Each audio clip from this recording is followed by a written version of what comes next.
Hello, Top Earner Club. Dave and Yvette Ulloa here. We are very grateful for today's session. It was life-changing for us to be able to share our vulnerable moments, the hardships that we went through, and also being able to find the solutions and mastering not only our own relationship, but our business thriving because we improved relationships with our leaders and people of the opposite sex. So if you haven't watched today's webinar, go to our to the Facebook Live in Top Earner Club. You will find a class we gave today. And thank you so much, Ray and Jessica, for having us share.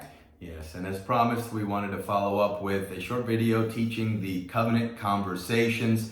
And it was such an honor to be able to share today. And we hope this also provides even more value, because covenant conversations has been something that transformed our relationship, and everybody that we share it with, it deepens their relationships with the people they do it with. But we also know that doing this without having the right context and setting it up the right way could actually create more chaos than it could improve your relationships. We wanted to make sure to give you the structure for it so that you can apply it immediately.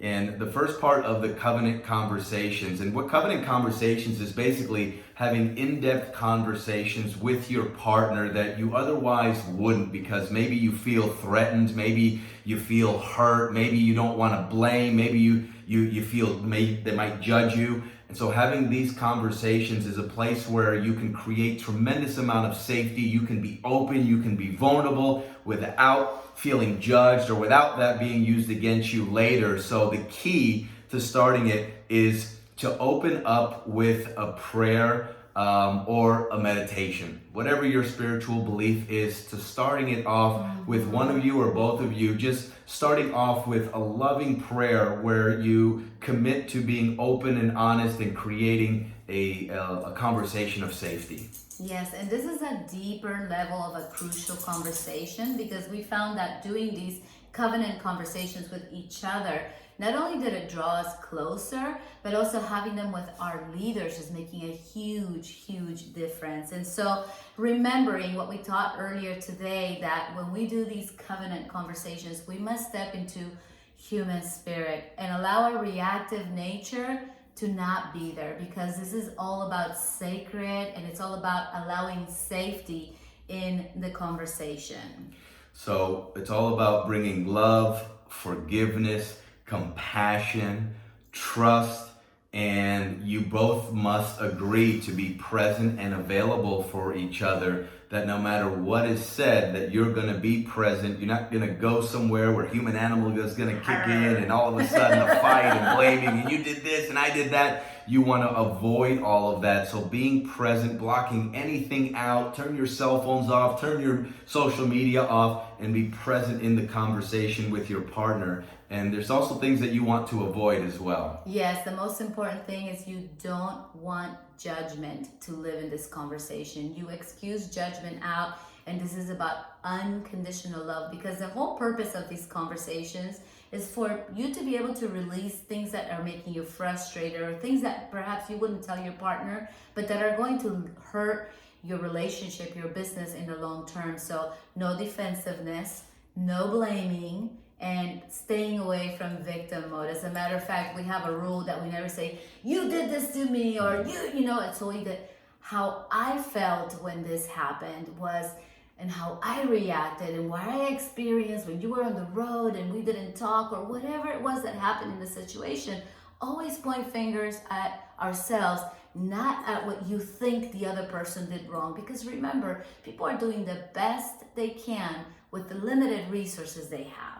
That's right. And these conversations are all also about injecting energy in your relationship, because how many of us, especially when you're with your partner for a long period of time, you get into that routine. You get into the sameness. You get into this place where it's just the same conversations over and over. And what Yvette and I realize is we don't want to just have a normal relationship. We want to have a deep relationship where she's my best friend. She's my confidant, that I can tell her everything and anything, no matter what, that there isn't going to be a judgment, there isn't going to be fighting, there isn't going to be resentment, that we can share these types of conversations. And the key to this is after the other person. So if I have something deep that I want to share, or just something that's come up that I want to share, maybe there's something that she did that I want to bring up, or something that I did that I want to bring up and put on the table. Whoever shares, the other person, your ultimate goal is just to be present and just show unconditional love. That no matter what the other person is saying,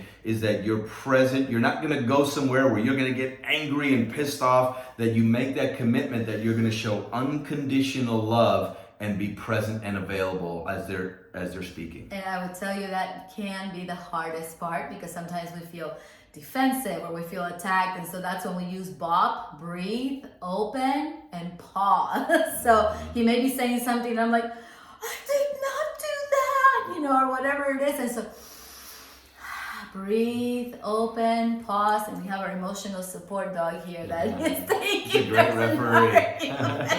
And so just do that and allow the energy of unconditional love for the other person that's expressing themselves be heard. Here, the purpose of this is to build depth. So you may share something with your partner that you've never shared with anybody. And then to be received unconditionally creates an amount of safety where you'll be able to share anything in the future. And remember, when we're having conversations, sometimes what we hear, because we might get triggered or something might take us somewhere on something that we've experienced when the other person is talking. So when the other person is done sharing, what we recommend is the partner then basically say, what I think I heard you say, and you paraphrase or repeat what you heard them say, because you want to make sure that what the message or what the conversation was, that you truly heard the essence of what it is they wanted to share. So what I thought I heard you say is, and you repeat that. And then you finish what you repeat saying by saying, is that accurate? And you give the opportunity for your partner to say, yes, that is accurate. Or they may say, no, I don't think you got this part that I was trying to get across. And so that way you make sure that the conversation is crystal clear, that there can't be any miscommunication on what you were sharing. And you will be amazed when you paraphrase what the other person said, how many times we miss it. We're like, oh man, I didn't get the main thing. So this is a great exercise on listening and being present. And the most important thing is to let go of any negative emotions or thoughts, and then also promise that you will never use this information against each other. So you can never, in like a week or two, say, well, the other day you said this. We don't. That's the sacredness of a covenant conversation, that it stays under what we call the canopy of safety. And so we can never use that against the other person. That's right. And if possible, in closing it out, you may want to provide resources, solutions, come together with an understanding. That is always a great way to end it. So it's not always, and remember, these conversations don't always have to be something heavy. They can be something light that you just want to put on the table and share. Maybe it's something that you've always wanted to do that you haven't done and you want to share with your partner. So always at the end, provide resources, solutions, and come together as a unit. Yes, and that'll be another class, but you can do a canopy conversation for what you want sexually from the other person and feel in a place of safety that you can share, request.